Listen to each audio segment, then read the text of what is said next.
sedherengipun nembah nuwun ingkang waktu saking kula. Sedherengipun Om Awikenamastu Namo Sidam. Om Anubadrah Kerta Wiyantu Wiswata. Om Swastiastu. Om Swastiastu. Salam Rahayu, salam persaudaraan. Romo Pinandita, Romo Mangku yang kami sucikan, yang saya hormati Pangemong Pura Sastra Dharma, yang saya hormati pula pengurus PHDI Kecamatan Bapak Samuji yang telah memberikan waktunya kepada saya, Bapak Ibu dan umat Hindu sedharma Pura Sastra Dharma yang berbahagia.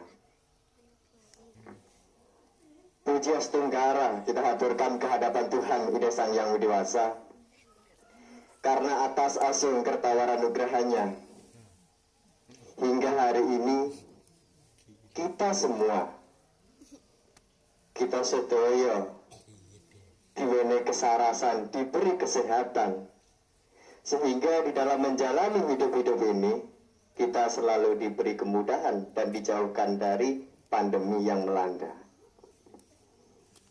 Bapak Ibu, penting juga kita haturkan bakti kehadapan para maharsi yang telah menerima wahyu kitab suci Weda, sehingga kita niki sebagai umat manusia sing khususnya beragama Hindu dapat mendharma baktikan ajaran-ajaran yang sudah tertuang di dalam kitab suci Weda.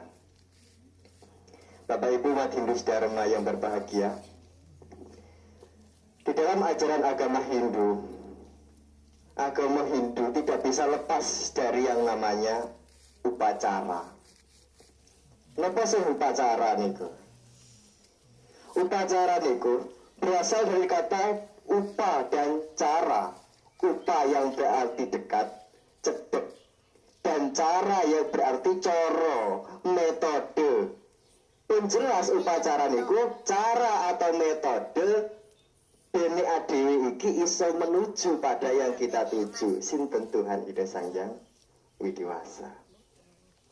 Dan upacara ini merupakan trikerangka dasar dalam agama Hindu dan tidak bisa lepas dari kehidupan sehari-hari. Pada pagi hari ini pun kita sedaya ngaturaken sungkem ngarsanipun Gusti Kang Akarya Jagat Rebu Kliwon Wuku Dungulan Hari Suci Galungan. Pun sedaya kita ngertosi bahwa Hari Suci Galungan ini diperingati sebagai hari kemenangan Dharma melawan Adharma. Runtutane pun jelas nggih, maknane nggih pun jelas. Sejarahe nggih sampun jelas.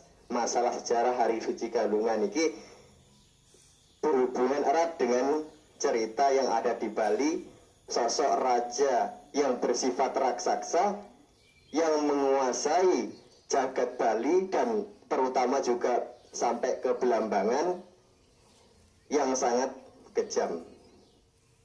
Nah, Bapak Ibu, terlepas dari asal usul dari sebuah Hari Suci Galungan ini ataupun rangkaian dari Hari Suci Galungan, bahwa Hari Suci Galungan ini kalau kita renungi lagi, kita resapi lagi bahwa Hari Suci Galungan ini ternyata ada pada diri kita sendiri. Kemenangan Dharma melawan Adharma yang terjadi pada diri kita sendiri, yaitu kemenangan batin kita mengalahkan nafsu kita. Maka untuk mengalahkan batin, untuk mengalahkan nafsu kita, perlulah kita mengendalikan sebuah batin. Perenungan-perenungan yang diawali dengan diri sendiri, sehingga outputnya nanti keluarnya ke masyarakat dados sae. Maka di dalam ajaran Jawa kita mengenal istilah catur laku lampah. Pertama, mewahyu hayuning diri.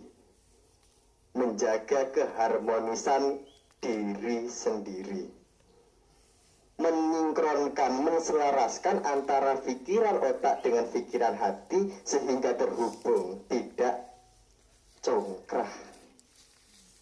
Dan ketika manusia ini dapat berbaik hati, dapat menyatu dengan dirinya, maka masuk yang kedua dalam caturaku lampah, yaitu mewahyu hayuning keluarga. Seorang ayah yang menyayangi istri dan anaknya, seorang istri yang menyayangi suami dan anaknya, seorang anak yang tunduk patuh kepada kedua orang tuanya dan mikul dhuwur mendem jero. Niku penting. Nah, terus setelah kita ini melakukan renungan batin, mewahyu hayuning diri, outputnya, keluarnya itu pertama di keluarga. Setelah keluarga masuk ke masyarakat yang disebut dengan mewahyu hayuning masyarakat, menjaga keharmonisan masyarakat.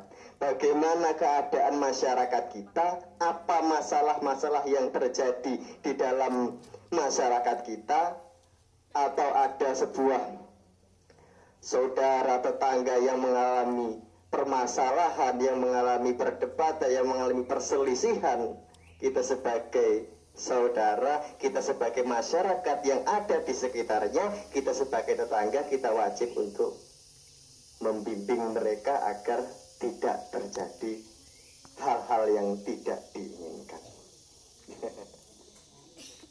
Bapak Ibu, setelah mewahyu hayuning masyarakat niki, dari diri, keluarga, masyarakat, lebih luas lagi masuk dalam mewahyu hayuning bawono.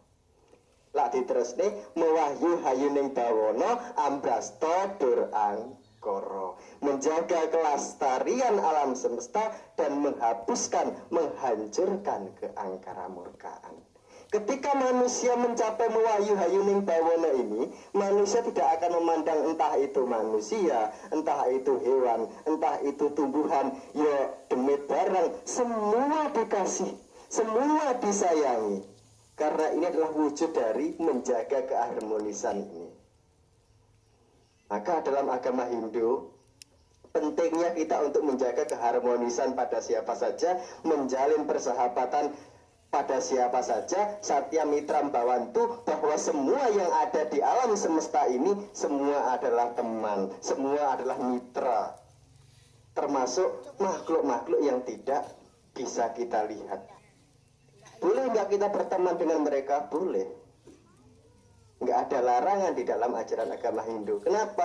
Mengacu pada Satya Mitra Bhavantu, bahwa semua ini adalah mitra, semua ini adalah rekan. Diteruskan lagi menjadi Wasudewa Kutumbakam, bahwa semua yang ada di dunia ini semua adalah saudara. Entah itu manusia, hewan, tumbuhan, atau makhluk yang tidak bisa kita lihat dengan mata yang biasa kita gunakan ini, kita bisa menjalin hubungan dengan mereka semua. Dalam pelaksanaan agama Hindu, upacara-upacara, kita tidak bisa lepas dari yang namanya Banten Caru, penghormatan kepada para Bhutakala. Itu juga sangat penting. Sempat semalam saya bertemu dengan teman yang berasal dari Kediri. Dia bilang bahwa ada suatu daerah di Tengger.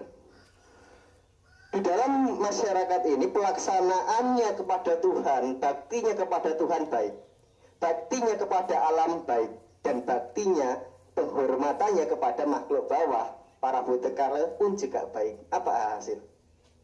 Kehidupan masyarakat di sana tercukupi. Orangnya suki-suki.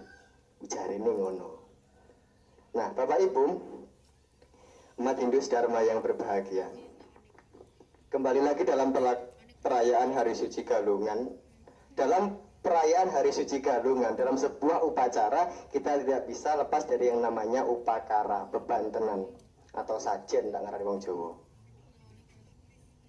Kadang menjadi pertanyaan, kenapa orang Hindu kalau berbakti pada Tuhan selalu menggunakan sarana bebantenan. Seperti yang dikatakan dalam Bhagavad Gita, patram puspam palam toyam. Sehelai daun, sekuntuk bunga, sebiji buah-buahan, seteguk air. Itu selalu digunakan oleh umat Hindu dalam perayaan sebuah upacara. Bapak Ibu, bahwa Banten ini kita juga sudah paham bahwa Banten adalah sebagai sarana untuk mendekatkan diri pada Tuhan, sarana pemantap.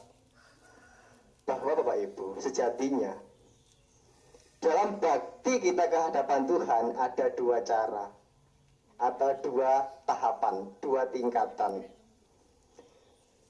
Yang pertama, niku apara bakti. Yang kedua, niku para bakti. Ini sebuah tingkatan. Pertama, apara bakti, bakti yang menggunakan prasarana, dupa, bija, bebantenan. Ini masuk dalam apara bakti. Terus kita olah, masuk dalam yang namanya para bakti ini. Ketika kita berbakti pada Tuhan, kita tidak membawa apa-apa lagi. Tidak perlu dupa, tidak perlu bija, tidak perlu sesajen Banten, nggak perlu. Tetapi kita cukup membawa diri kita. Tetapi untuk mencapai yang namanya para bakti ini, kita harus mencapai yang namanya apara bakti dulu. Nggak bisa langsung loncat ke para bakti. Ini akan keteteran. Makanya pentingnya kita tahap demi tahap seperti sebuah kehidupan dari brahmacari, masa menuntut ilmu, grihasta, masa berumah tangga, wanaprasta mengasingkan, biksuka. Siap. Nah, biksuka ini diharapkan kita bisa mencapai yang namanya para bakti. Bapak Ibu umat Hindu Dharma yang berbahagia, kirane iki Mariam sampun kepanasan niki. Nggih nyuwun ngapunten, Bu pilih wonten sing kurang kula nyuwun agunging samudra pangasami, kula akhiri kalian para masanti. Om Santi Santi Santi Om.